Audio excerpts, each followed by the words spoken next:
Well, this is it. Welcome to YHS on Monster Island. This is episode, 1.5, 1, episode 2. I don't know if that other one really matters.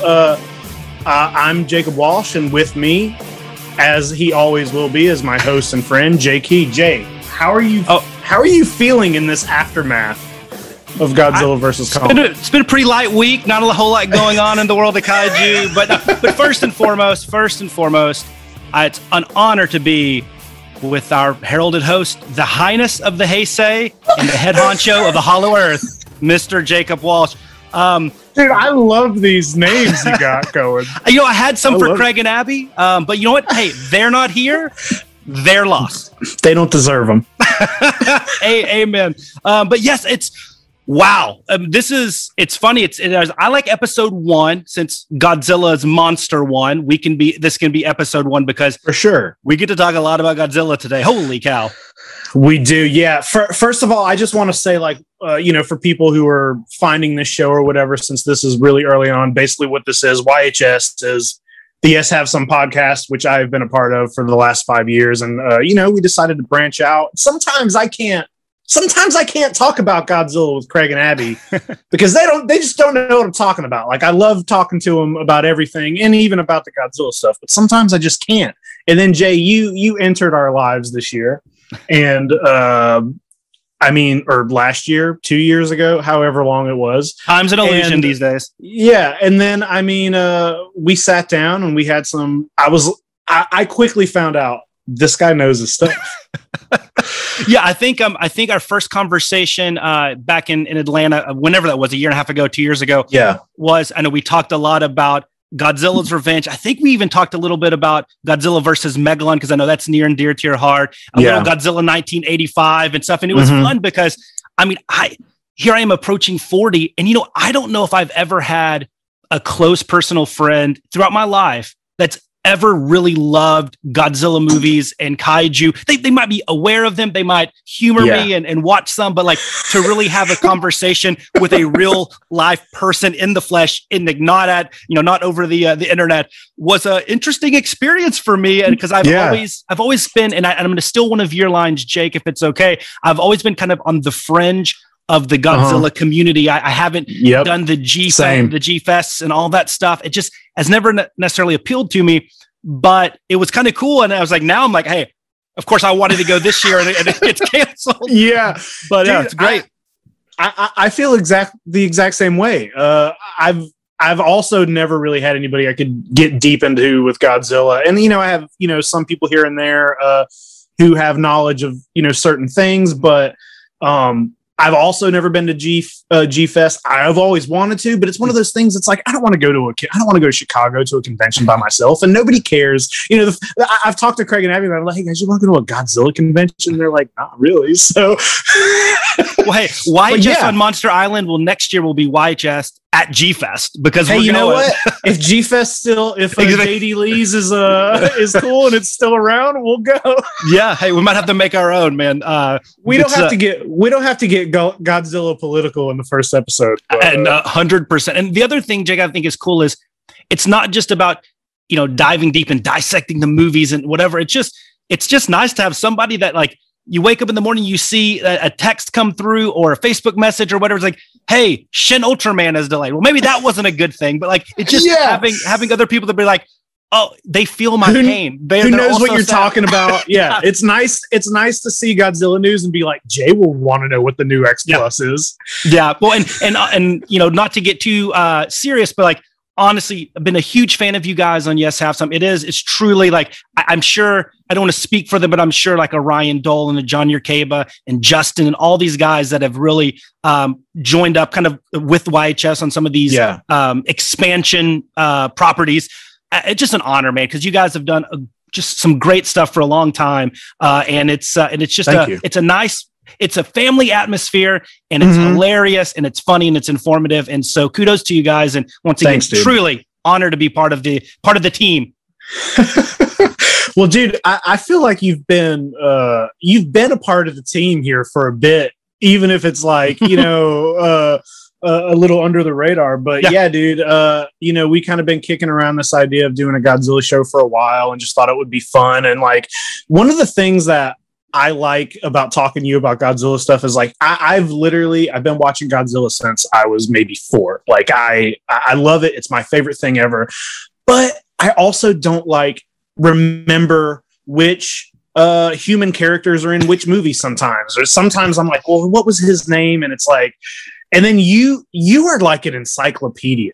And I love just like how you can just spout all of it. It just comes right out. Well, thank you. And Toho doesn't make it easy on us by having, you know, obviously the same or the same actors play the same actors in every movie. Yeah.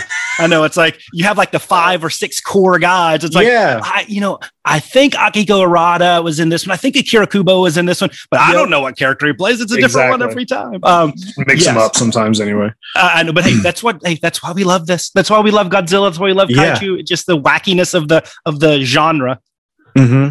So clearly Godzilla vs. Kong is out. And it's one of those things where, you know, I've been a little nervous about it for multiple reasons. For the fate of the MonsterVerse kind of being a little uncertain and not knowing where they're going with that, and or what they're able to do, but also just the fact that I'm going to have to watch Godzilla and Kong, you know, 2 monsters that I both love and have grown up with, and I have to watch them fight. And but we've seen it. How many times have you watched it?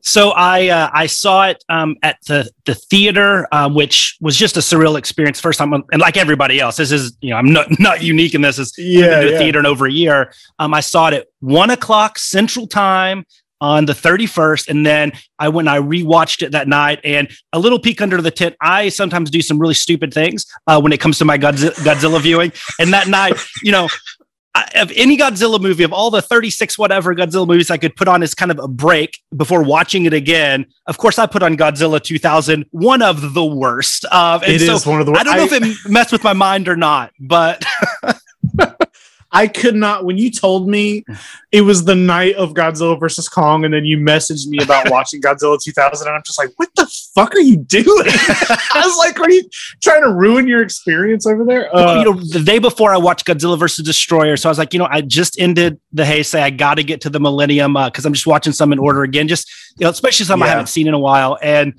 it just, timing was shitty. It's bad timing. Yeah. But so I've watched it twice in totality, and then I have gone back and watched a few scenes over and over. Which I mean, there's a lot of scenes that are good to watch over and over, right? They bring the pain. So that's really it. How about you?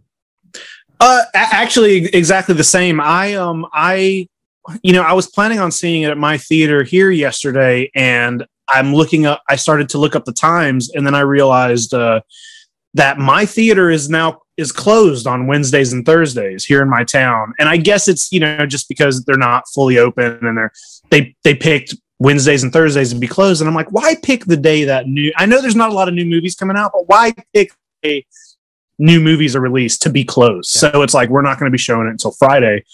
So I drove an hour and a half to Tallahassee, Florida, which is the closest place to see it. And I watched it in a Dolby theater, which was great. I didn't even know what a Dolby theater was. And, because we don't have that here, and it was really great. And then I drove home, and I watched it again last night, and then this morning I watched, like you said, I watched pieces of it. I kind of fast forwarded through it and watched what I wanted to watch, and I'm gonna throw this to you. Just like what were your first feelings on it? Yeah. So should we? I mean, I don't know exactly what I'm going to say here, so should we throw a spoiler disclaimer on here, but just in case? Listen, this is going to be completely a spoiler. Okay, we're going to spoil everything that's happened in this movie. Yeah. So my overall thoughts, it is going to be very no matter how many things I say that I had issues with or I'm concerned about. Overall, an extremely positive experience, because I went into it with one thing. I said, if they get this one thing right, then everything else is, I don't want to say it's irrelevant, but it's just not as important. And that's if they handle the actual, you know, the titular battle between Kong and Godzilla and and really do it where it's visually appealing and where they actually have a a conclusion to some degree, but everybody comes out, in a good way. And I think they nailed that. My issues, there's some other things, and I know we'll dive deep into them. So overall, I came out of it very happy. I was entertained. I mean, that's an understatement. And there's so much good here. And I think they nailed the Godzilla versus the Kong. And hey, when that's the title of the movie, and that's what we wanted to see, they did a really, and you know what? They didn't necessarily take all the easy way out, like there was a definitive winner. So there was. I thought that was cool. And that was a bold move on their part. And I don't know. So overall, my if I had to say yay or nay, it's a big yay. Yeah. Okay. Yeah. I agree with that. And I know that Adam Wingard had come out, not that long ago and had said there is a definitive winner in this movie. And I didn't believe him, honestly, me neither. Because we already knew, Mechagodzilla was spoiled over a year ago. Like there was Mechagodzilla figures posted over. We knew that was going to happen. I wish I hadn't known that. I talked to a friend who got out of this movie and they had they were able to stay away from all the trailers. They don't follow the toy news like I do. And they were like, oh, I didn't know Mechagodzilla was going to be in this. And I was jealous. But I didn't believe that there was going to be a definitive winner. And then I was like, you know what? I kind of think Kong's going to be the winner because, I tried to stay away from reviews, but I did see a lot of people saying like, hey, Godzilla is definitely in this movie a lot, but this is Kong's movie. You hear that, see people saying that a lot, and that's true. Yeah. But then it's like, that's kind of a bold move to be like, let's make Kong the main character. You're going to care for Kong. The movie's going to open on a shot of Kong. It's going to end on a shot of Kong, but Kong's going to lose. Yep. Yep. I agree. I think it is a Kong movie. And I don't think that's a bad thing. To be honest with you, like I love the 1933 King Kong. I mean, I love King Kong Escapes, but there's some other things, same. But if you had to rank my top 10 kaiju, he's probably not on there. And so I'm not a huge Kong fan. I loved Skull Island. I thought it was good.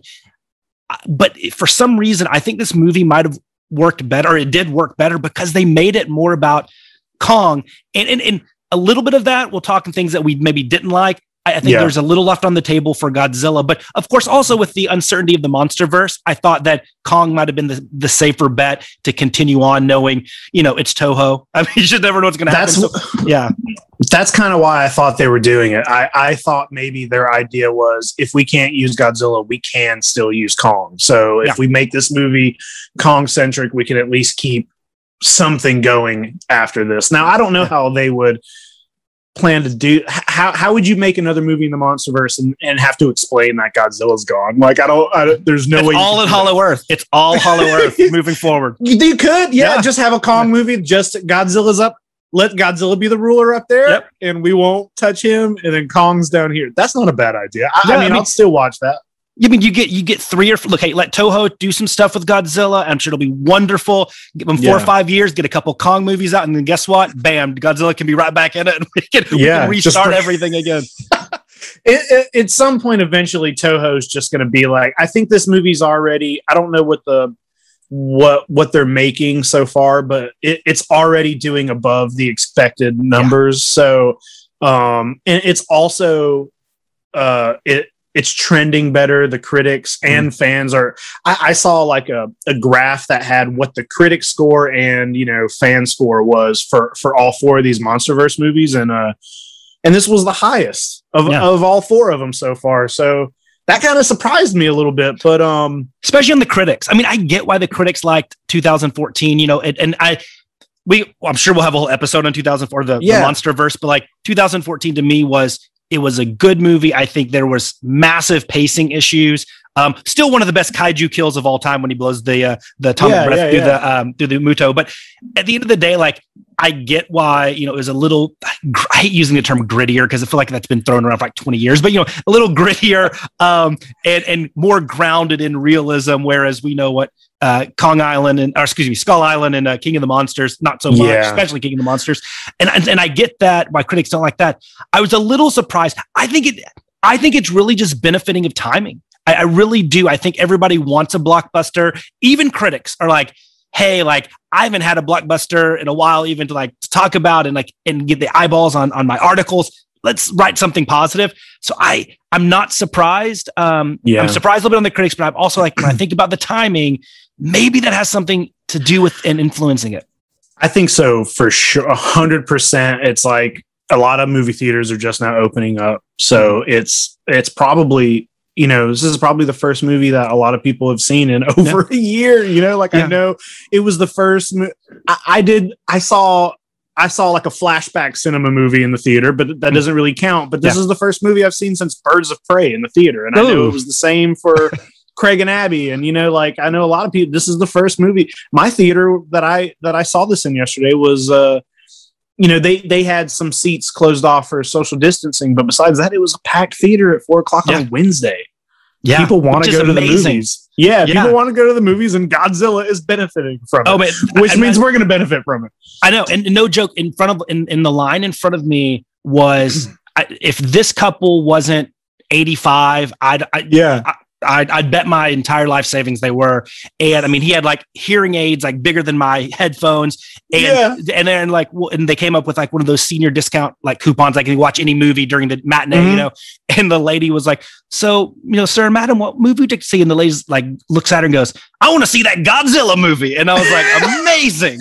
I mean, I don't think at any point, if it was just in the middle of a normal summer blockbuster season that they're out there, getting pumped about Godzilla, but hey, maybe there's an octogenarian crowd for that. I don't know. I mean, they'd have been around for 1954, so maybe they're bigger fans than us. But I And so I have a question for you, Jake. So that was, I texted you this morning, and I was like, I have some thoughts. I'm a little concerned, and here's my thought. And this isn't, let's hear it. Yeah, this isn't negative to like the plot or anything like that. But my concern is because of the timing, because of the positive juju that's coming out right now.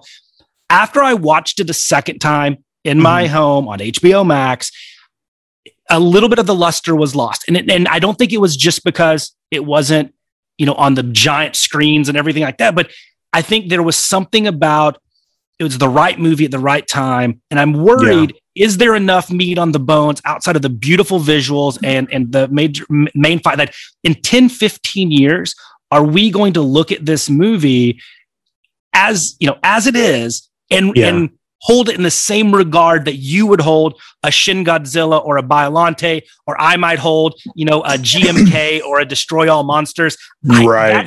And I don't know the answer. I'm just saying, I had a little bit of I thought it was going to be a similar, like, yes, this is amazing. And it went down to, it wasn't as good. And so I didn't know if I was just caught up in everything about being in a theater. And like I said, right movie, right time. So, I hear you. Yeah. What are your thoughts? I mean, am I an idiot here?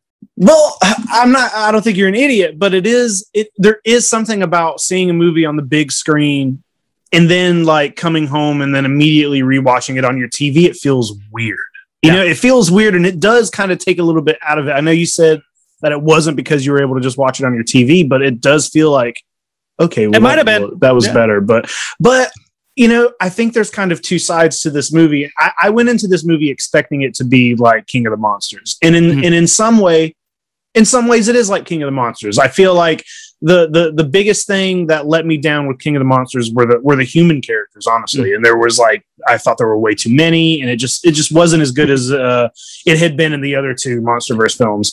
And some of the human stuff in this movie gets a little like grating, and there are times where I'm like, okay, but I think what's going to set this movie apart, and I think what sets this movie apart from the other three in the MonsterVerse, is that there's something about the way the fights are visualized that is unlike any other Godzilla movie. Like I was, we have both seen 36 different Godzilla films, you know what I mean? And a lot of them are the same, or, like visually you get the same kind of thing. And after three MonsterVerse movies, I know all three of them look different, but they're all still similar. But this movie, there's something about the visualizations or the blocking of however these two creatures fought each other that was kind of mind-blowing to me. And I was just like, wait a minute, this looks way better than anything I've seen. Like, why does this look so good? Just something about the way these creatures were animated and moving, and you get to see Godzilla fight in a way that you didn't see him fight in, you know, King of the Monsters. And I think that is, to me, is the best part of the movie. And I think that's what is going to hold up. Yeah, I think if you think about it, in the MonsterVerse, they're the two most like mobile creatures, because like Godzilla's fought King Eater, which is a flying and immobile. You have Rodan flying. You have Mothra, which I know they didn't fight, but still flying. Kong, you have skull crawlers, which, you know, like 2 legs and stuff like that. And then you have the Mutos, which are more like, here you have, not that Godzilla is human, but like his movements can be simulate more of a biped and a human, and obviously Kong being a primate. I felt that gave you more options to choreograph better fights on top of the visuals were great. And of course, it's also like, I don't know, I think just Kong and Godzilla, people get more jazzed to see them kick ass. For sure. And when they're kicking ass on each other, it's great. But I felt like there was just a lot more room because, you know, hey, King Ghidorah can't swing on buildings and grab axes with with Godzilla and dorsal spine. Except flop his heads around and shoot electric rays at people. But I think that added to it. But I agree. I think I actually, when I came out of the movie, I wrote down like my 2 or 3 favorite things. Number 1 was the visuals on the fight scenes in Kong and Godzilla, specifically Hong Kong. I mean, you have 2 epic visuals. You have the aircraft carrier battle, which I actually went in thinking that might be the show stealer, right? Because it's so unique and so crazy. And like, how are they going to do that? I mean, Kong on in the open sea, and then the Hong Kong one, which we knew would be stunning with the lights and the neon and everything. Both of those are 2 of the best visual battles I think I've seen in any Godzilla movie, any Kong movie, and I'm not, I'm unapologetic about that. I think those 2 will withstand the test of time when it comes to visualized battles.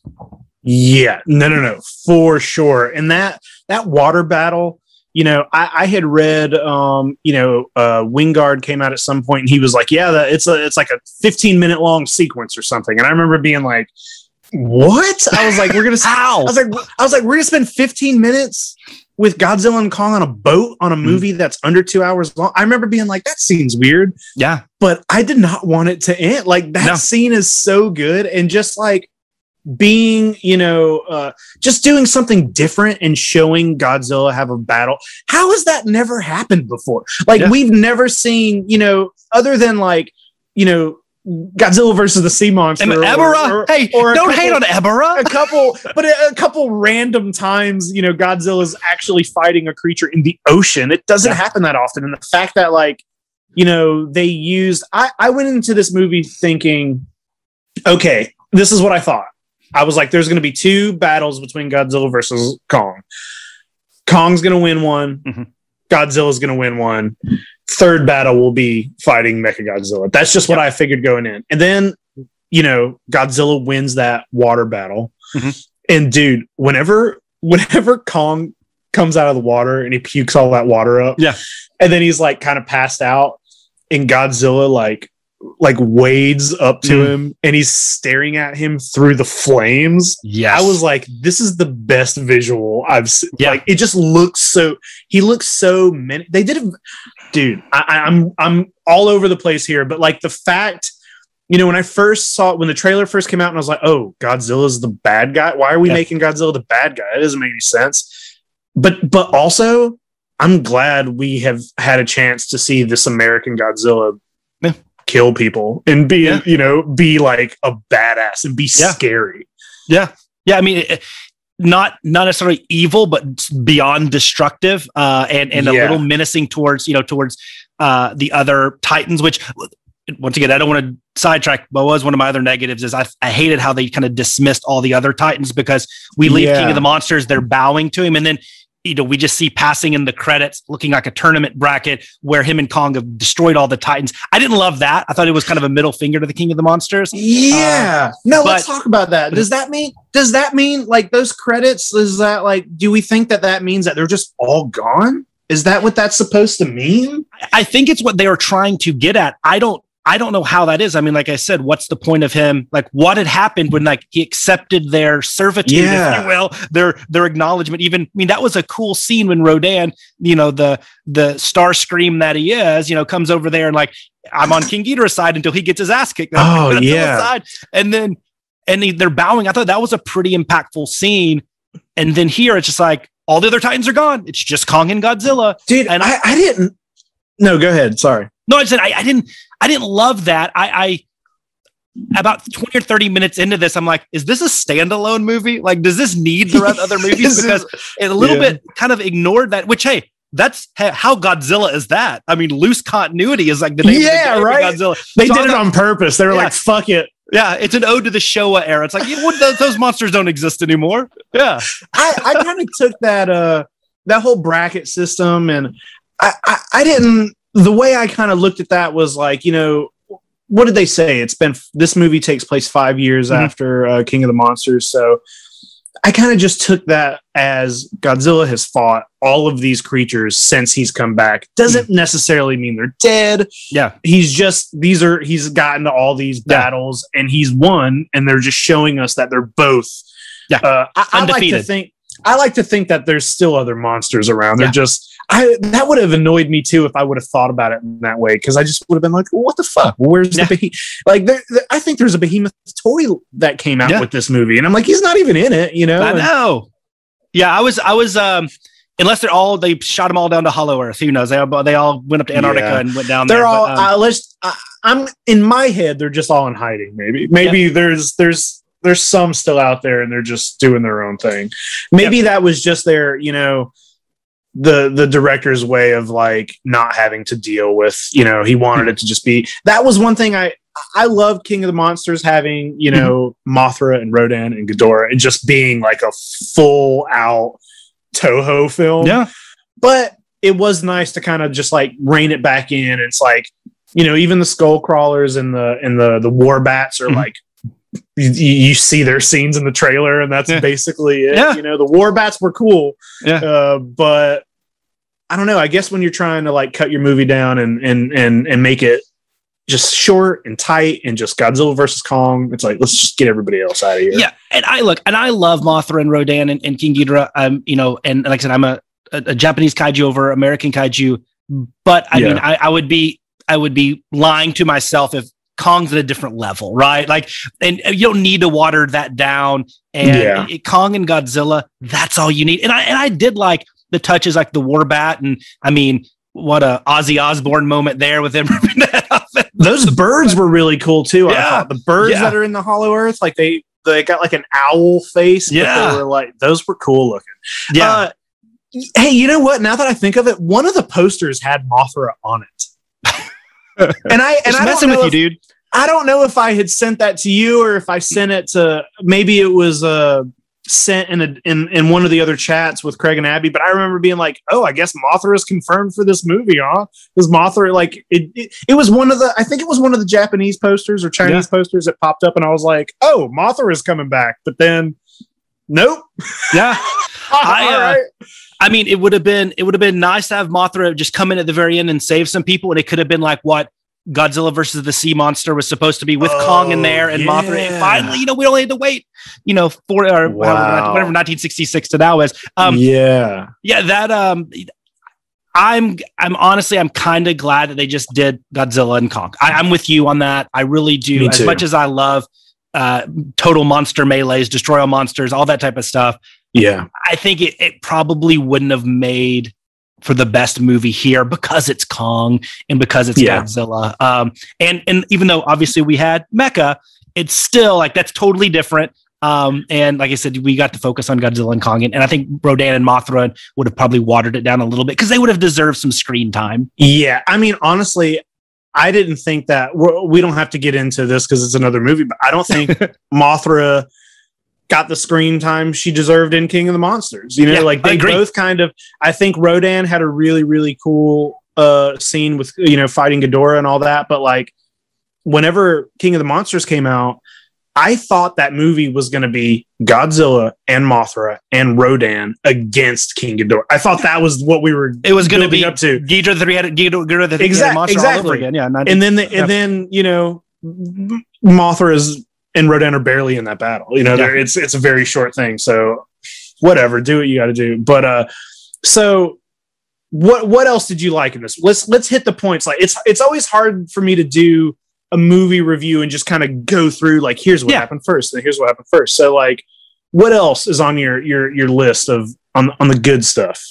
And there's a lot, but like I said, the main thing is obviously the battles with Kong and Godzilla. But after that, I actually thought, you know, and I know you and I agree on this. I hate how sometimes the human elements are dismissed in Godzilla and kaiju films because it's like, it doesn't matter. I came to see monsters fight. Yeah. And I don't usually like that. Like it's okay sometimes, but like that kind of attitude is why we get shitty movies. Exactly. It's not saying it doesn't exist. It does. And maybe too much. It's the attitude, right? The better the narrative of the human and how it weaves in and out with the monsters, and how well acted it is, it matters just as much in a kaiju movie as it does in you know, some drama piece, right? It really does.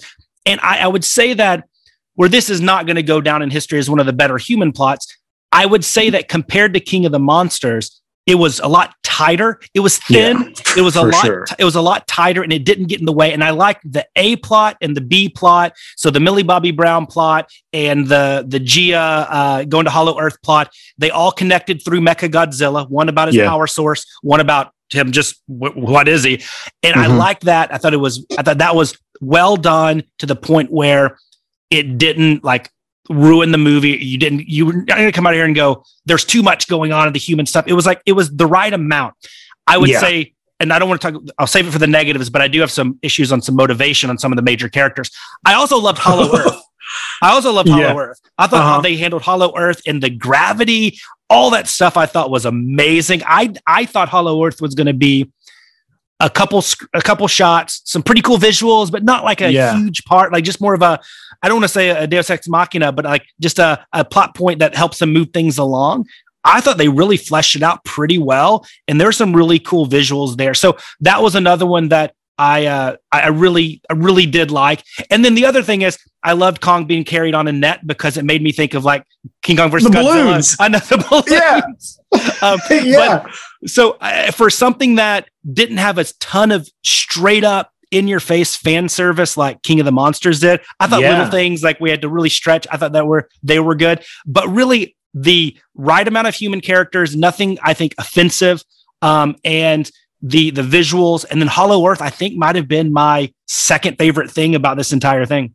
Yeah, dude, the Hollow Earth thing, the reason that worked so well is just because they've kind of been, you know, they've been teasing Hollow Earth since Skull Island. You know, like in Skull Island, they talk about how the skull crawlers come out of the ground, and you have a couple characters who are like, I'm telling you, there's a Hollow Earth happening. And then it's same in King of the Monsters. They talk about it, and it was just cool to see it. And I like how there's like remnants of a civilization that like worshipped Kong exactly the same way that there's a civilization that worshipped Godzilla in King of the Monsters. I thought that was very cool. A friend of mine messaged me and was like, hey, where'd that axe come? Who made that axe? And I'm like, and the statues and the doors. Who fucking cares? I'm like, they were like, did Kongs live there? And I'm like, I think people did. And I'm like, they don't explain it and it doesn't matter. It's just there. I thought that was very cool. I kind of was wondering if we were going to get some sort of like flashback to like a bunch of Godzillas fighting a bunch of Kongs, because they talk about the wars so much. And I don't know if I would have liked that or not, because it seems weird to be like, you always want to think, I always want to think of that there aren't other Godzillas around, because I feel like when there's more Godzillas, it takes away from Godzilla. I want him to just be his own, you know, he's the top. I don't need another Godzilla at the same time. So I did think that was going to happen, but it didn't. He is omnipresent and unbeatable, and he is a singular in nature. But look, since 1954, that's how we've been trained, right? That's the one thing that is never, I mean, you could argue with the time travel in 91, how they did that, but at the end of the day, it's still the same Godzilla. It's still one Godzilla, yeah. And so I agree that that is a bold thing for Legendary to change and really just shift the paradigm for all of us Godzilla fans. But it would have been odd. I don't know if I don't want to say I would have disliked it. I think it would have been jarring. And I don't know if I probably wouldn't have liked it in that moment, but after some time I probably would have. It would have been a cool visual. Exactly. It would have been one of those things where you were like, no, but then you're like, there's a bunch of Kongs fighting a bunch of Godzillas at once. Like, okay. The girl, what was her name? Gia? Gia, her name. I liked that a lot. Yes. And I liked that Kong learning sign language. I thought was very cool. I saw somebody post that they ripped that off of Congo. Yes. The whole time I'm like, get him a glove, get him a glove. But there's some like precedent for apes learning sign language. So I thought that was very cool. And that's a good like easy way to kind of give Kong a little more emotion and like connect with him a little more, is like, oh, he can kind of talk now, or he can at least understand what this girl's saying. So, and dude, one of my favorite parts in the movie was when that little girl said, Godzilla, not enemy. I was like, oh my God, here it comes. I was That's like, the home run. No, like this movie's ending with a team up. Like, no matter what, I've known that since they announced Godzilla versus Kong. I was like, it's going to end with a team up because they're both good guys. But whenever it gets to that part and she says that, Godzilla, not enemy, I was like, I started like clapping in the theater. I'm like, yes, please let this happen. It will go down as, I think, one of the most important lines in like the Godzilla franchise. And it kind of defines if this is the end of the MonsterVerse, it kind of defines it. And, one thing on the G, because I agree. I think, honestly, like when we look back 10 years from now, if we like rank our favorite human characters in Godzilla movies, regardless of the era, I think she could be up there. She was a star in this.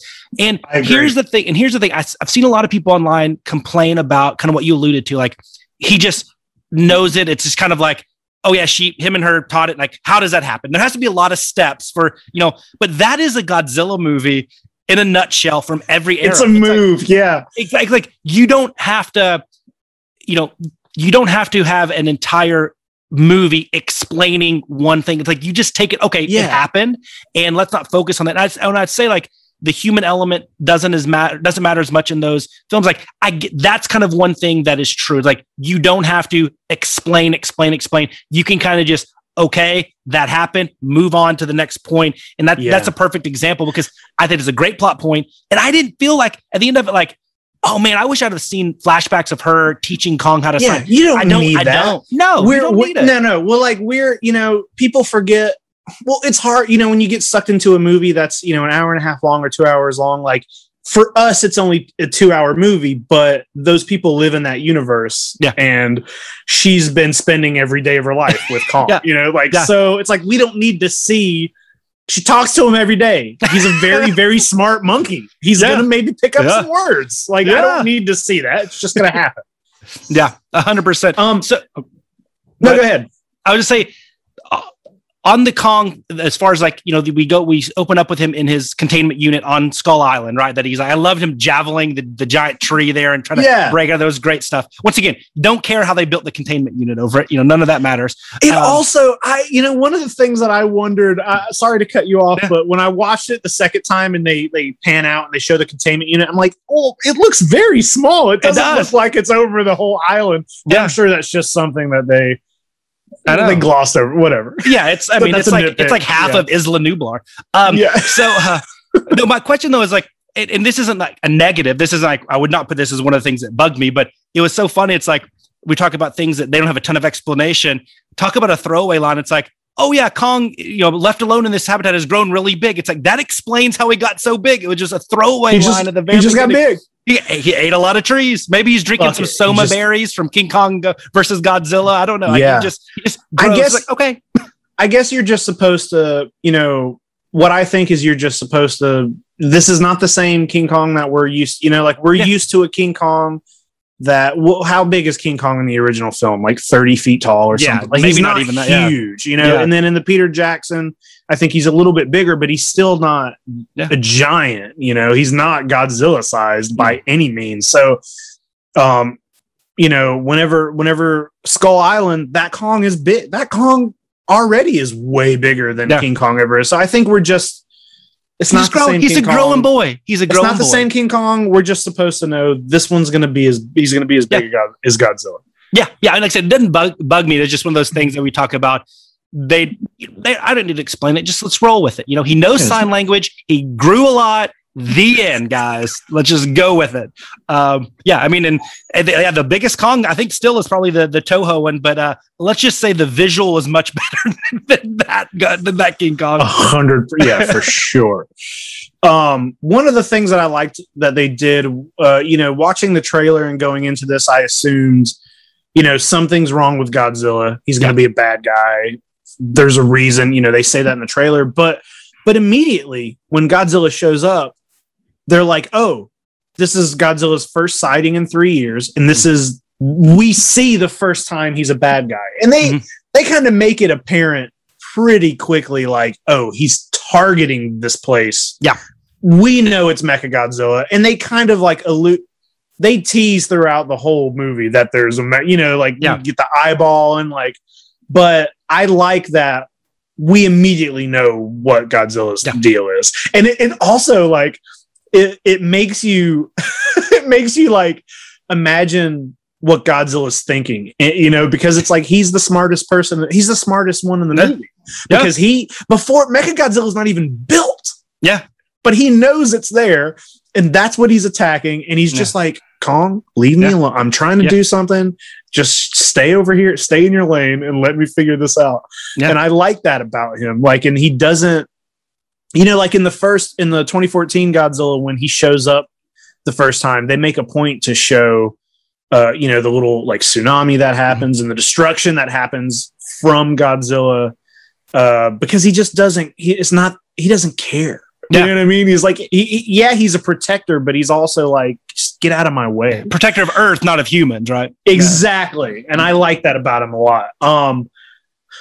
Dude, what else? We got, we moved past, one of the things that I thought was very silly in a movie that's full of things that is very silly is whenever Godzilla senses that Kong is directly under him, but in the hollow earth, and he shoots the radiation atomic breath all the way. And I know that scene's 100% because they're like, okay, we have to get Kong to Hollow Earth, and then we have to figure out a way to get him quick from Hollow Earth to Hong Kong for this fight so we can make it happen. So it's like a little bit of a device that is just written in for that, but it's like, who cares at that point? The visual of Godzilla screaming at Kong and Kong in the middle of the earth, looking up at Godzilla, I'm just like, this is the dumbest thing. When you say it, it's so dumb, and it's amazing, but visually it was great. And I mean, honestly, the whole Hollow Earth, Kong, the free fall that Kong just he free falls from the sky or the ground, depending how you look at it, to the other ground. And he just he grabs a little bit of a mountain and slows himself. And he's fine. He's fine. He's doesn't even not even knocked out. You know what other visual I thought was really cool, and I wish they would have leaned into it a little heavier, is whenever he's doing that jump, he's doing the jump from here to this mountain, and he floats, and there's the mountain looks like a hand, and it's pointing, and it kind of looks like the whole, the painting. On the Sistine Chapel. And I was like, they almost do the exact thing, and I wish I was like, just go for it at this point. Just recreate that painting. I thought they were going to do Leia. I thought it was going to be Leia in space from Last Jedi, and he was going to float up just like her. But I agree. I thought they were going to do the Sistine Chapel, and I mean, we could have a whole just theoretical debate on that one and what that would mean, right? I mean, that would be amazing. But I agree, and that was actually the first thing I'm like, because at the time I didn't. Right when they go to Hollow Earth, I don't necessarily associate there being a civilization there, right? Because we hadn't seen it. Right. Yeah. See the hand, I'm like, exactly. I'm like, oh, they better explain this, or we're like, his ancestors just really smart and good with tools and could sculpt their hands. Yeah. I mean, elephants can paint, right? I mean, so do it. But no, that's actually not good. Most of that is really bad to animal tourism, and it's horrible. Those don't have elephants paint. Most of that is not. Some is done in rehabilitation centers, but a lot of it is bad animal tourism people. Anyway, but yeah, I thought PSA. I know, right? I loved Kong and Hollow Earth, him just galloping and running across to him floating on the rocks, to everything, to him killing some warbats, to the other little creatures in there, the little crab looking things.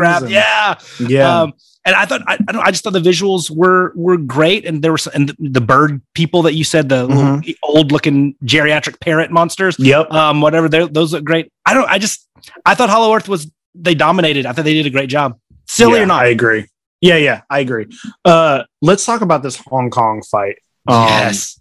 So first of all, like just the visuals of all the neon colors, and it's like, it's one of those things where I know a lot of people criticize, Godzilla 2014 and even King of the Monsters with everything being, taking place in the rain or taking place at night. And when I saw Skull Island for the first time, I remember being blown away at how good all the creature stuff looked. And like, it's almost entirely in the daytime. Daytime fights. That's like the biggest thing that Kaiju fans argue about, right? Or gripe about. I loved it. I loved it in Skull Island. And to have the two big fights, like, the first main fight is in the daytime. It maybe half of it's in the ocean, but it's still in the daytime. But a way to get out of that, like, darkness of doing it all at night, doing it in Hong Kong where it's like super neon and all these colors like reflecting off of Godzilla and Kong. It was just like, it felt, dude, I don't even know how to describe it. It felt like I was in a virtual reality, seeing something for the first time and just being like almost overloaded. And the fact that you're seeing Godzilla kind of fight in a way, he runs a lot, which you're not really usually a fan of. Run. It's a little weird, but it's like he's doing a lot of running. He's doing like attacks with his tail, which he doesn't do often, and he's just being kind of ruthless in a way. It's like he's being hard. It seemed like he was being harder on Kong than he is on Ghidorah and King of the Monsters, and just like, dude, watching one of the best things in the movie to me is when Kong is trying to avoid the atomic blast, and he's like swinging through buildings and on top of buildings to just not get zapped. Dude, that fight is well, honestly, Jake, that's one of the things I wrote down as a strong positive was in that fight, just how, and I hate to use terms like realistic because we're talking about, a giant ape and a giant lizard. But how, in the older Godzilla movies, in the Showa era, people could get hit in the face with the atomic breath, and sometimes it killed them, and sometimes it just was like an annoyance, right? But they made it mean something because he gets zapped with it one time, and you can see the flesh rip off and stuff like that, and like it sear his fur and stuff. He gets like clipped in the back. Of the show. I was talking to Craig about it, and I was like, on my second watch, I really noticed that. He never gets a blast from the atomic, and it's because he'd be dead. He'd be dead. He would die if he got hit with that. And that's Kong's, because he is a primate and he has obviously, his opposable thumb, and he's, he can move around, and that was kind of one of his advantages, is the ability to swing and get and really dodge and duck and stuff from the atomic breath. So I thought that was amazing that they didn't have just, he gets hit a couple of times, but he's so tough and gets back up. Like, no, they made the atomic breath mean something, which has not always been the case in Godzilla movies. No. And then going back to the buildings, I mean, the closest I can think of is if you go to the Heisei era, like Godzilla and Mothra, the final battle with the Ferris wheel, that's a nighttime with some light, not as dramatic. I don't know if that was in Yokohama or Tokyo or wherever that was. Anyway, that I viewed it a little bit like that, where it's like they were trying to do some things to really lighten up the background, even though it's at night. But this took it to the whole next level, and it was almost, I don't know, I would say that it might have been better than any daytime fight. It might have been. It was that cool. I thought there was I thought there was going to be like a vaporwave background with like the grids, and then like, I don't know, like, David Hoff in a Ferrari come out, or Kung Fury or something. I thought that's what it was like, but it was awesome. I agree. And, they kind of did this thing where there's kind of two rounds of fighting in Hong Kong. In the first, so the first round happens and it ends with that, the trailer scene where you see Kong jumping through the air with the axe, and he's gonna, he's coming towards Godzilla, and they kind of both knock each other out at that scene. And what I thought was odd is Skarsgård. I can't remember his character name Nathan in the movie. Lind or whatever. Nathan, yeah. Nathan flies around and he's like, he says, well, I guess round 2 goes to Kong. And I was like, does it though? Yeah. I was like, it felt like they put that line in there specifically to be like, okay, Godzilla won, Kong won. Yeah. Because I was like, that fight seemed pretty equal to me. They both knocked each other out there. But then they immediately pick back up and they start fighting again. And this is what I was surprised about. This little, this last little battle happens and Godzilla quickly has the upper hand. He's on top of Kong. He's like ripping at his chest and scratching his stomach up, and he's got his foot on him. And this is the scene in the trailer where they both yell in each other's face. Yeah. And it's like, they did this really great thing with Kong in this movie where you can really, really see his you can see his emotions on his face, and he really looks kind of scared in that moment. And Godzilla is like, we get a scene where Godzilla spares Kong's life. Like he's going to kill Kong and he doesn't because he's like, okay, now I'm not fucking around. I'm going to go over here. Just stay down, and I was like, holy shit, there is a legitimate winner to this movie, and it is Godzilla, and I was very happy about that. Yeah. Well, I thought I agree. I thought the line that he throws out there about round 2 goes to Kong. I'm trying to think in King Kong versus Godzilla. I don't know I haven't watched the American dubbed one in a while. Isn't there a line where they? Is it from that? Don't think round 2 goes to Godzilla? Is that it? I think there is something. I might be making this up. You know what? You might be right. I'm gonna have to watch it afterward. Yes. So, listeners, please forgive us. Our brains aren't where we should know every line of every Godzilla movie. Right? Yeah. I thought it was. Because to me, when I heard it, I was like, okay, like that's just a really quick thing to say. Like, it almost felt like I kept on thinking. I thought there was something in one of maybe it was the Japanese version. I thought where they say round 2 or something goes to Godzilla, but maybe it's said by the guy. In the American version, they throw in that guy who's like doing the news thing for some reason throughout the whole movie. Maybe it's that guy. Yeah. What a weird movie that is. Yeah, I'm not a. I'll be honest. Like. I'm sure over time, as people listen to us, they'll understand like some of the movies that are like Jake's favorite, and then some that Jake thinks that are better than maybe more like the masses think. And I'm the same way. Movie, I don't love King Kong versus Godzilla, and I know that's blasphemous to a lot of people, and I have my reasons. But at the end of the day, like it is not in my upper tier of Godzilla films. And actually, I like this Godzilla versus Kong better than the original 62, which I know is going to make a lot of people mad. But like I said, I have my reason. Hot take. First episode, hot takes. Yeah, hot takes. Don't get me started on Terror of Mechagodzilla. But anyway, and then back to your emotions. Kong has so much emotion. I thought they did a good job with Godzilla's emotion. I would say overall, lacking, like I don't think Godzilla got as much screen time and is like fleshing out some of the stuff with him as it could have. It wasn't like detrimental, but I wish we'd got a little bit more Godzilla, just story and action. But facially, I thought they did a really good job with Godzilla. And you can kind of see what he's thinking when he is sparing Kong, when he is establishing the alpha, being an alpha. I like that a lot. I thought it was the most emotive Godzilla in the MonsterVerse so far. And I dug it. Yeah, I did too. And you know what's weird? Have you read that article that's going around where Adam Wingard is talking about the rules that Toho gave him? No. I can only imagine. Well, like we know that that's something Toho does. They have rules all the time. But he talks about a rule that the one weirdest rule he got was that they did not want Godzilla to be emotive. Yeah. And I'm like, well, why? He's emotive in, there's this scene in Godzilla 2014 where he's kind of in the middle of that battle with the Mutos, and he looks down at Ford. He like looks at Ford, and he looks very like worn out, and he kind of looks sad. And I'm like, that's a very emotive scene. Yeah, and it's weird that would be one of their rules for Godzilla versus Kong, but even it is.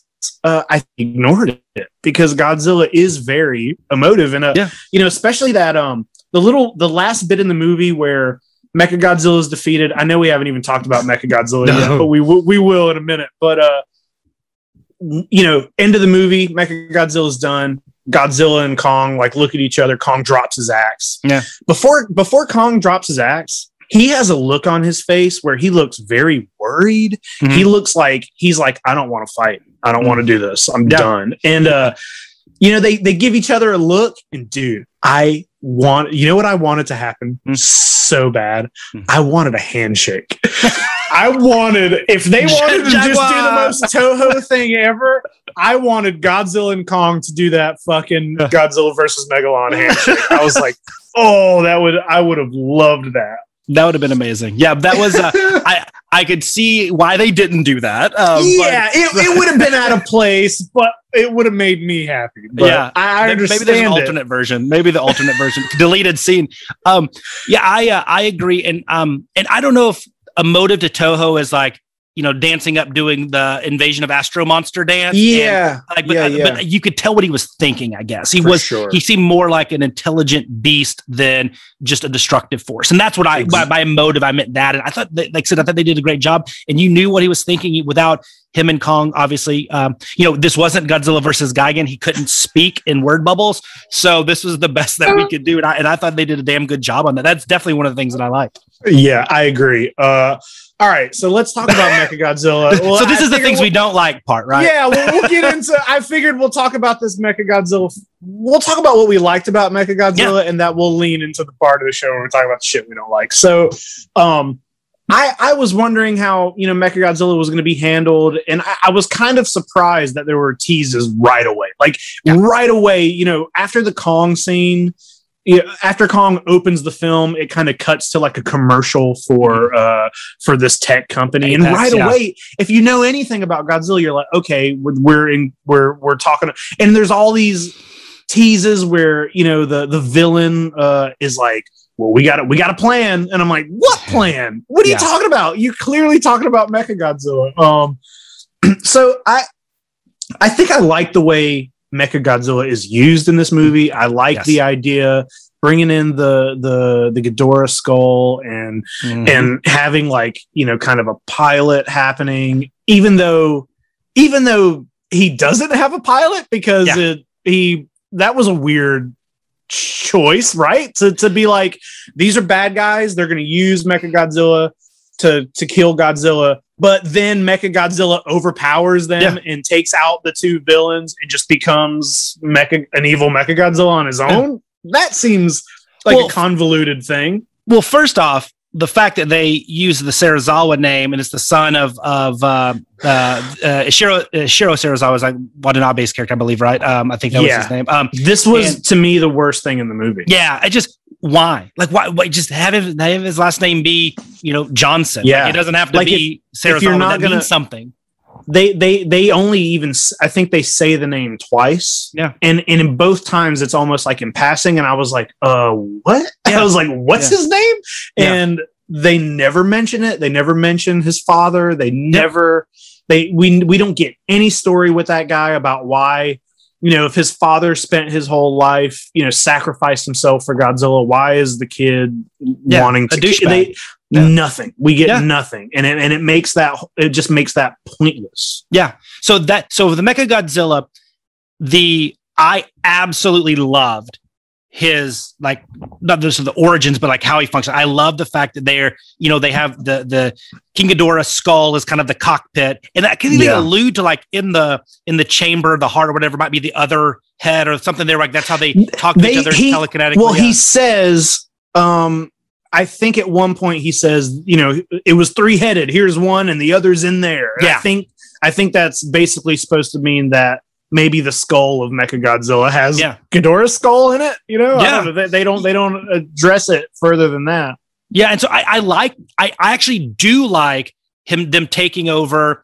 That's like these bad guys. They've got it now. They have this. This Serizawa's going to pilot the Mechagodzilla, and much like in Terror of Mechagodzilla, Mechagodzilla is always better operated with a human operating it, but Ghidorah's like, no, I'm gonna evolve and get smarter because I have this, this living tissue and everything, and takes over Mechagodzilla. I'm thinking here, we have King Ghidorah's brains operating Mechagodzilla. I mean, this is like the ultimate. Isn't that Godzilla insane? Enemy. Yeah.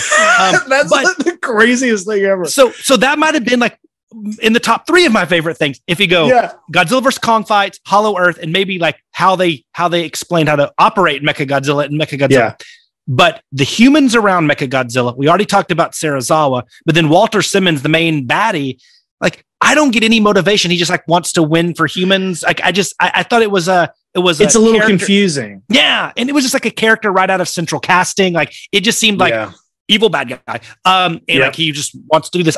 There needed to be more meat on that bone to really help flesh out Mechagodzilla. So those were negatives. But the big one for me, man, I hated the design. And here I'm not it has to look like 74, whatever. Like I love Mechagodzilla 93, and most people shit on that design. I do too. He's cool looking. I like it. And I like Kiryu to a lesser degree, but I love all of them. I'm not one of those that it has to look like the original or whatever. I believe me, like you'll find out over the show, like I'm pretty open-minded when it comes to creature designs. Redesigns, I hated this one. There's just something about it that looked like it didn't, I don't know, like maybe the goofy long arms. It looked like a Decepticon that I would see in a Michael Bay Transformers movie, like a big like Constructicon or Devastator or something. Like I just felt like it was too Transformers-y to me. And it didn't feel as, big giant kaiju fighting mech. So I might be in the minority there, but I did not like the design. It annoyed me. And I just didn't feel very Mechagodzilla, even though it did. I probably should have been aware or ready for it after seeing Ready Player One and kind of those bizarre looking Mechagodzillas, but that was just a negative for me. Yeah, but you know what? Like something I said, is that the Mechagodzilla in Ready Player One is a better design. It's a better design, and it's still, that's not my favorite design either. But I'm like you. I've liked all the Mechagodzillas so far for their own reasons. But whenever Ready Player One came out, they had the rights to the American Godzilla, not the, any of the Toho films. And that's why they created their own version of Mechagodzilla, which is based off of the 2014 Godzilla. Yeah. So it's like, whenever they actually put Mechagodzilla in this franchise, I'm like, it's the laziest looking design. His spines look stupid. Yeah. His posture's really weird. I hate his long arms. His head from the front looks really dumb. Like it just, the shapes are bad. And, I picked up the toy. I actually we recorded YHS last night or the night before. We recorded YHS, and I was kind of talking about the newer run of the Playmates figures because I picked them up, and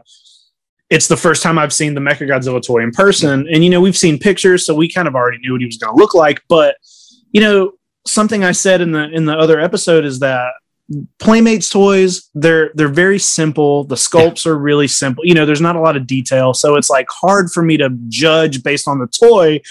But I said in YHS, like, I hope this is just a case of the design doesn't translate to the toys, because this is the ugliest thing I've ever seen. And then as soon as you see him, accurate.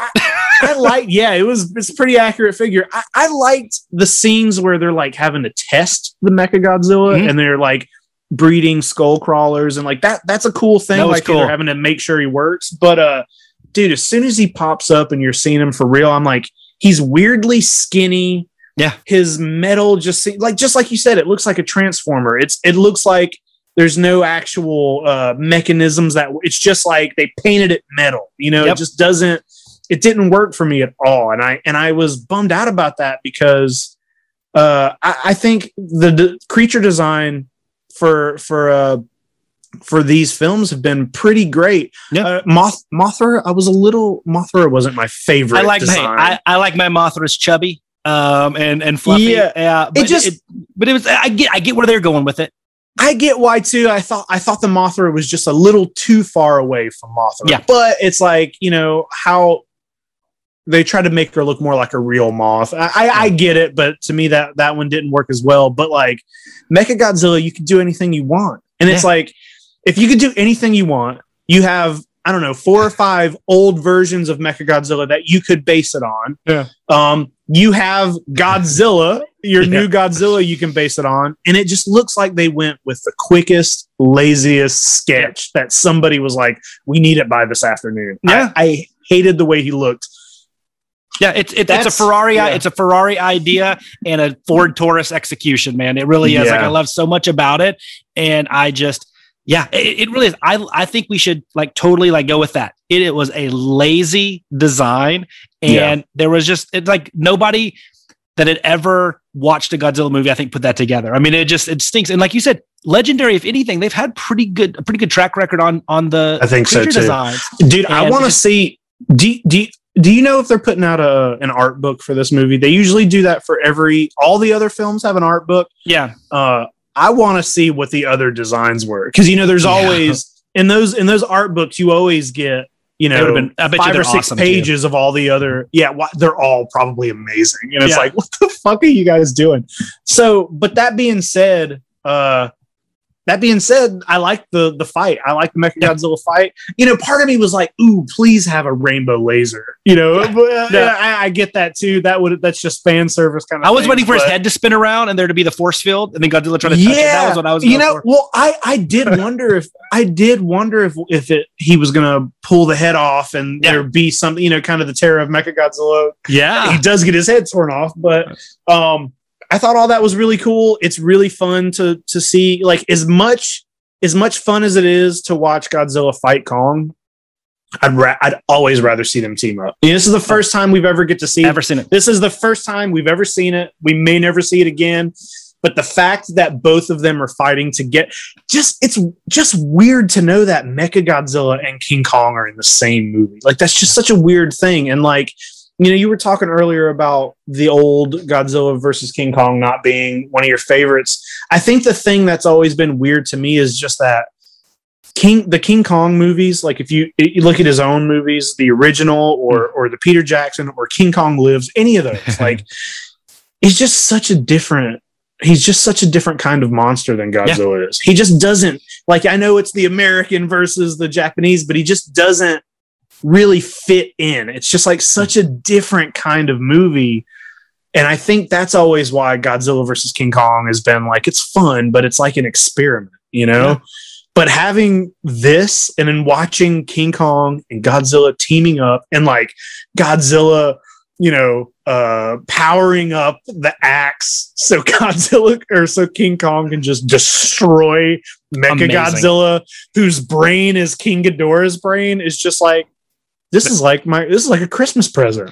Yeah, the Godzilla and Kong stuff, to me, like, I would say of all the parts that really got me kind of emotional, like really like grounded me, and like I want to be like, I kind of want to remember this moment, was seeing them fight Mechagodzilla and seeing them both, like, one of the shots where they're both kind of on each side of him, battling it out. Because I mean, I know they're fictional entities, but still, to see those two, I mean, the two biggest names and monsters in the history of media, I mean, that is, you're never going to see Wilt Chamberlain and Michael Jordan play on the same basketball team, or Babe Ruth and Barry Bonds on the same baseball team, or, there's so many things like you get to have, because they're fictional, you get to have these two team up. And that moment, which we've never seen, and Kong's been around in almost 100 years, 90 years almost. Godzilla's been around just a tick, less than that. Yeah. They've never been on the same team. And and I just thought that was I think a seminal moment in kaiju film. I really do, because even though it was brief, it was well done, and it meant something to me as a fan of monster movies. And I truly think that moment is one of my favorite moments in any Godzilla movie, any Kong movie, any kaiju movie, just because it's the big two.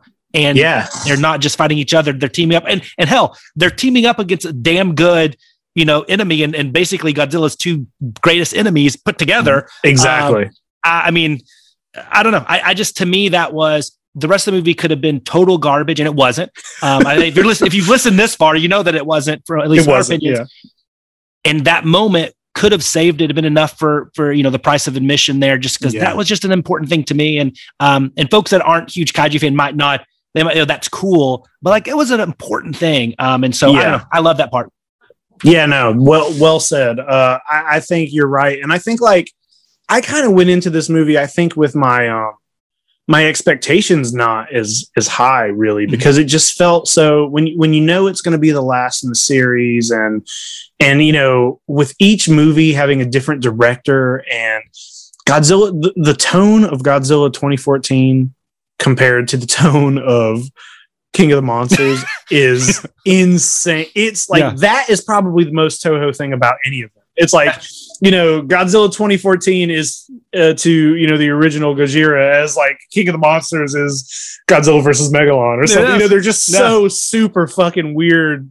So I was kind of like, okay, what is this movie going to be? Like, how silly is it? Like, I just didn't know. And when that first trailer came out and had that, oh, this is something I want to mention. When that trailer came out and had that music, that like, that weird generic trailer like rap song. I hated that song. And I was like, what is happening? And you know, the music in this movie kind of pleasantly surprised me, because I thought I was going to hate it, because 2014, but King of the Monsters, great music, got the best soundtrack out of all of them, because it uses all the old music. And dude, I was on the way to Tallahassee to see Godzilla vs. Kong, and I was listening to the soundtrack of King of the Monsters, and when the Mothra song came on, I was in my car, I was like, I'm gonna start crying listening to, you know, this Mothra song. And you know, I know the guy, they didn't use any of that in the new movie. They didn't use any of the old Godzilla music, and the song that was like Godzilla's theme, to me it sounds like a bad, like a rights-free ripoff of the Godzilla theme. It's very like, it's like they tried to make it as close as they can without, and that bothered me about it. But then actually being in the theater and seeing the movie, I was like, oh no, this music all works. Like, this is all pretty good. Like I was into it, and it flowed way better than I thought it was going to. But yeah, dude, I don't know, man. I'm very happy with this movie.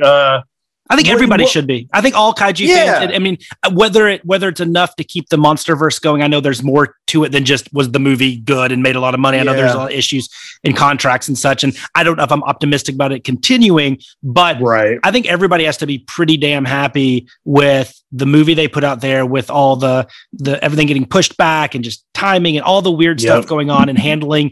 You know, it's the toughest thing to, you know, and using wrestling terminology, it'd be like booking Hulk Hogan against Lou Thez. Like, you don't know what the hell's going to go on, and it's the same thing. It's like it was tough, and I thought they handled it pretty damn well. And I think everybody, the worst reviews have been, you know, it's kind of popcorny flick, and I get that for some outsiders. I'll take that. I'll take that. I feel like what I've been seeing is I want to say like 80% positive. Like I feel like, especially from, you know, like from any of the Godzilla folks that I follow or friends with, you know, on Twitter, like it looks like everybody's loving it. And I don't know, I was on Twitter looking today and just looking at my own Twitter feed, and I was like, it was making me pretty like proud to see how many people were into this movie. And I was like, is it just because I follow the kind of people that I like, you know, and we just have algorithms pumping those to the top? Or is this movie just like, is it good? Did we get a good film? And I think we did, man. So I know we haven't really touched on like the humans too much, and but that was another one of the dislikes to me was, and maybe not really a dislike, but I feel like all the humans in this movie are stupid. Like they, you know, when that guy, when Skarsgård comes in, so the two villains show up and they're like, hey, there's a life force. We don't know what it is. We're not going to explain it in this movie at all either. There's a life force that's shaped like Godzilla and it's on a floor. We need you to get that because we just need it. And he's like, all right, I'll go. Yeah. And then like the way he's just like, oh, we need Kong to come with us. And he, you know, he's like kind of lying to Kong and he's like, oh, tell him his family's down there. Yeah. But they're so like the amount of like, you know, talking that they don't even need to get talked into it. They're just like, yeah, well, sure, you can have Kong. We'll go get it. And it's like, these are clearly shady dudes. Like these are clearly right out of central casting. I guess that's kind of a Godzilla trope as well. You know, it's like they're clearly the bad guys. And if they were only aliens, right? If they were only from the Space Hunter Nebula. But I was kind of hoping they were. Part of me was like, kind of hope Mechagodzilla is an alien creation in this. I didn't know. Like, I feel like with King of the Monsters was out there enough that I would believe.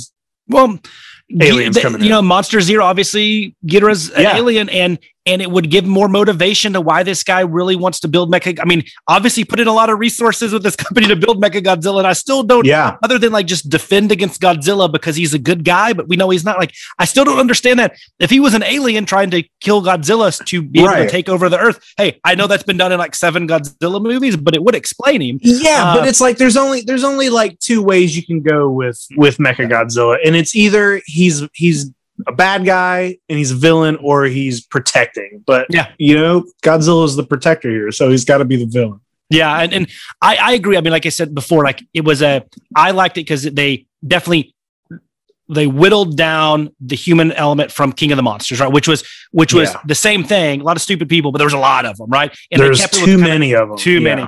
And there still probably were more than needed here, but it was a lot more like focused on these 2 missions, right? 2 groups, basically. The 2 Now, the people within those 2 groups were idiots, right? And how the hell do they just get into all these apex guarded rooms and everything? I mean, I'm just like, that guy that runs the podcast, I mean, he's like MacGyver or something. Get in there. But yeah, I thought that they absolutely, like, these were not the most intelligent people in the world, but I was more concerned with some of their motivations. But at least they kept it focused on, I got to discover Godzilla, or Mechagodzilla, and then I got to get this energy source. And what you said earlier, I think Gia and how well they did that character, I think makes up for a lot of the misses on that storyline. Like, you're right. Like, my brother died. I'm sad. I'm a down and out professor. Okay, I'll go with you and I'll lead a mission. I'm okay looking past that because I think Gia made that one a little bit more palatable. I agree. On the other side, I really honestly, the Millie Bobby Brown, other than using them to discover some information on Mechagodzilla for us, the viewers, to watch it, that was totally... I think they could have done more Kyle Chandler, like freaking out, trying to find her, as opposed to just kind of like, he shows up for a couple seconds. Like, I felt that was just a way to explain things to us, and get us to the cool, rancor scene and with the skull collars and stuff.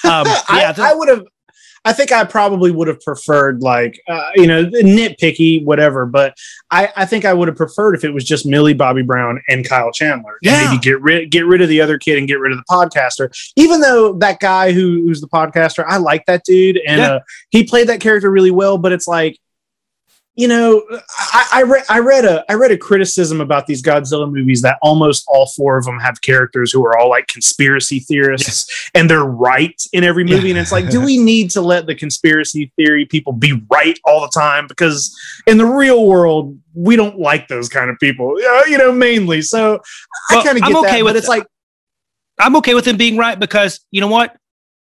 They're right. That's why we're making a movie about them, because they're right. If they were wrong, we wouldn't make a movie about them. Exactly. Who wants to watch that movie? Disproving random conspiracy theories. You're right, for sure. But I like Kyle Chandler, and I thought he should have had a bigger role in 2014, or not 2014, but King of the Monsters, and I think he should have here as well. Like, they could have maybe cut down some of the other. I think he's a really great actor, and I was really excited for him to be in King of the Monsters. So I think it could have played better.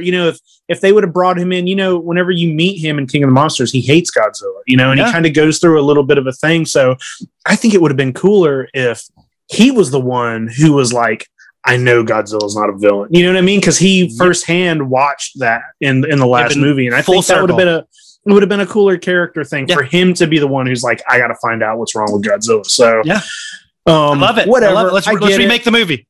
Let's do it. Yeah, I get it. You got it. What else? You got any other points or plots you want to hit on? Or no? I mean, I think we talked about a lot of it. We did it. Didn't positive. We? Did we do positive, it? Nick. I think we talked about a lot of it. I mean, I have to go watch it again to find some new stuff. But I think overall, like, it was a damn good showing. My concern. Mechagodzilla is my biggest issue, but like I said, the positives outweigh the negatives. And my concern is when we talk about this movie, 5 years down the line, 10 years down the line, does it have the chops to stand on its own? Do we still feel the same way outside of the few moments? Like, I am 100% confident the Hong Kong battle scene, the battleship, Kong and Godzilla together, those will be things that, if we do a highlight package of Godzilla from 1954 on, those will make the cut. Yeah. I'm just thinking, as the movie, are we watching this entire movie again a lot, or are we fast forwarding to the really cool parts that, because the rest of it is irrelevant? I don't know. I hope I'm wrong. That's my only worry about the movie, like looking at it in perpetuity, is really just that piece. And so, it's one of those when I don't know if you do this, but I always do this. Watch a Godzilla movie or any franchise, whether it's Star Wars or whatever. You kind of like, where does this fit, right? In your own personal rankings and, the continuum of Godzilla. And, this one is a hard one for me to place. I don't think I have enough data to really say, is this a upper tier movie for me? Is this a middle tier? I don't think it's going to be a bottom tier, worst case, but I don't know yet where it kind of fits in that spectrum. I think I got to give it some time to breathe, but I can tell you right now, it's damn fun. And there's some really important moments in it that will live on forever in Godzilla-dom. Yeah, for sure. You're right. And I think no matter what, if you look at just the MonsterVerse franchise, look at it as these 4 films and maybe not looking at the Toho films, it's an interesting journey from 2014 to this. But I think if this is going to be, if this is the last movie in the series, I think it's maybe the best one to leave on, because even though, you get two sides, like there are Godzilla movies where you don't care about the human plot and you're just like, oh, this is Destroy All Monsters, or this is, I'm on this. I just want to watch the monsters fight. But then, you got some really good ones with some really good heart and some wonderful stories. But this one maybe is not one of those, but I think it's one of the funnest we've had. Mm-hmm. And like you said, having that really, if the last American Godzilla movie we get for, I don't know, it could be, in between 98 and 2014, that's a long time. That's a very long time. It could be 10 years before there's another American Godzilla movie. It could be more, who knows? But to have the last one be the one where we get to see Godzilla and King Kong, fight, make up, become buddies, and destroy Mechagodzilla, that's the one I want it to leave on. If that's got to be it, that's what I want it to end on. It's a good ending. I mean, Godzilla's done a pretty good job. You in the Showa era with Terror of Mechagodzilla, and you have the really dramatic Ifukube music, him wading out into the water after he defeats them. And it's great. I think the Heisei era might have done it the best with Destroyer and him basically giving his energy to Godzilla Jr. And you see him rising from after the meltdown, after the Godzilla meltdown. And then you have Final Wars, which is just, him standing tall at the end of that madness. Right. And this one, if it's them, Kong and them kind of the mutual acknowledgement, they both help each other. Godzilla goes to take a nap in the ocean, and Kong goes down to Hollow Earth. That's a pretty logical ending point. For sure. I don't want to spoil this, but I don't think the MonsterVerse will continue, at least in the short term. I hope I'm wrong. It doesn't feel like it's going to. But that's from no obviously inside information. That's just my gut, and I'm okay with this being the final chapter in this American MonsterVerse saga, because it's going to be hard pressed to beat that. I mean, I would put it up right there with the Destroyer ending as being kind of this iconic moment and a great way to end the series. Yeah, for sure. I know there is a Skull Island show coming, but I think it's animated, right? Yep. And I mean, that's probably, if I had to bet, I would say it's probably takes place where Kong's still on Skull Island, and it's going to be before all of this, and it won't have anything to do with Godzilla. It'll be its own little thing. So yeah, dude, I think you're right. I think if they do, depending on how well the movie does in the next few weeks, we'll know for sure. If they do anything, I can definitely see them trying to just do more Kong movies, but I would almost rather, if they can't do any more with Godzilla, I kind of say put Kong away too. You know what I mean? I don't know if I want to see one without the other. Put them to bed, let Toho make some Godzilla movies. Let's see whatever is going to happen over there. And hey, let Toho make some Kong movies. Maybe can we get a rebooted King Kong Escapes? Dude, we're going to have to do an episode. They're trading. We're going to have to do a future episode that's just about the other Kong movies. You know what I mean? And talk about King. I always really like King Kong Escapes. Kong looks. The Japanese Kong looks so weird, but Mechanic Kong is one of my. I love him so much. Hey, wait. Let's say this. Without Mechanic Kong, is there a Mecha Godzilla? Because he predates Mecha Godzilla. Dude, you're right. 7 years, right? You're right, dude. So, hey, the original, right? And we can even say the original Mogera from Mysterians predates all of them. So I don't know. Hey, you know what? If they want to make one more American Kong movie and have Mechanic Kong in it, then I'll be okay with that. You know? Yes. I'll be more than okay with it. I'll probably, I'll be more pumped for it than anything. I just think that would be, just see that updated design of that would be just hopefully better than Mecha Godzilla. I know it's like Mechanic Kong, the original Mechanic Kong. Actually, he's got a charm. I hope they don't even change it. I hope they just make him exactly like that. Oh my God. I would love that. There's something about how silly he looks that he looks like a happy robot. You know, I like him. I like him a lot. It does. Dude, I think we did it. Did we do our first episode? Is this it? and probably the episode where it's so singularly focused on one thing, right? Like, I'm sure that will never happen again. I know. Yeah. I'm sure we'll maybe like when Singular Point comes out or whatever. I don't know, but that might even be hard to talk about in one. But we might have to do a John Yerkeba type episode for each episode kind of deal. You know, I don't know how we're going to tackle that one when it hits over here. I don't even know when it does hit over here. I think I've seen some people are watching it already. I think it, and I might be wrong on this, so I'm not 100% familiar with the kind of Netflix rules and everything. But I know with like Ultraman, they had to run its course in Japan, and then they could bring it over. But it had then they can just bring it over here. I think, and so I don't know where that puts us, but that would be great in the next couple months to be able to check that out. What you've been sending me, the screenshots, the closing credits. Yeah. I'm not saying it's same level as Godzilla versus Kong excitement because I'm not as big into anime. I like I said, that's just for me. That's not my sweet spot.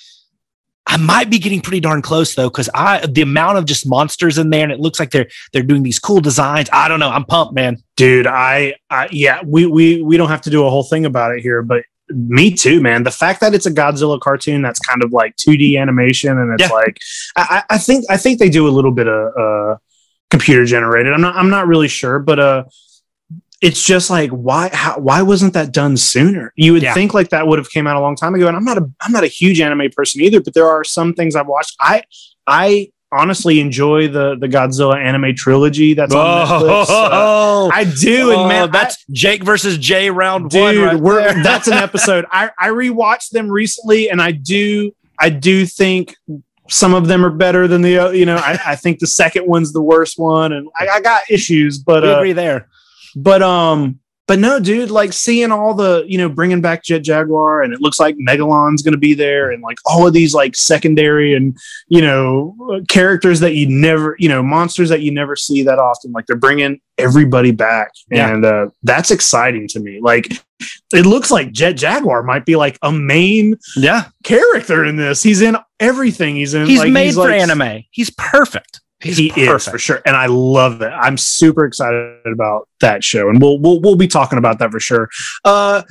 Just notes for people who are watching. We haven't really figured out a schedule here yet, and I think we're maybe going to be bi-weekly for now, maybe, and follow that. Whatever, it's going to be whatever we want. It's going to end, if we decide, hey, let's do an episode tonight, we're going to do an episode. So and let us know what you want us to talk about too. I mean, for sure. If they're like, if they want to do a deep dive on a movie, or if they want to talk toys, they want to whatever. I have a feeling between both of us, we can probably talk for 6 hours on any one little thing. And it won't be just like this where we have a huge moment, a huge thing that comes out to talk about. Well, I definitely want to do a toy episode maybe sooner than later.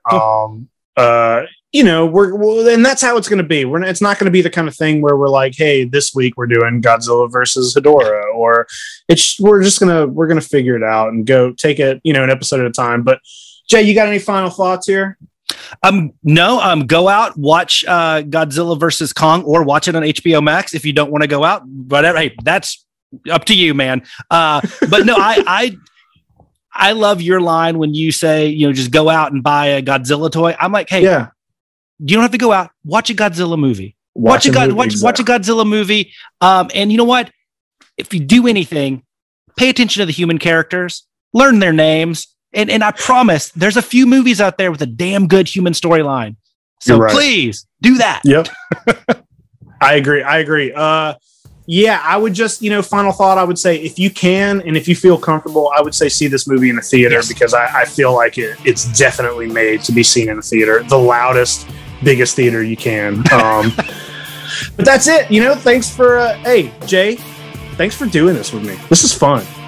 Hey, my pleasure. I mean, like I said, you're the heralded host and His Highness of the Heisei and the head honcho of Hollow Earth. I love that. I'm changing my Twitter name to that. And hey, Kaiju Soshingeki. Guys, thanks for listening. For Jay Key and myself, Jacob Walsh, this is YHS on Monster Island. Bye, guys.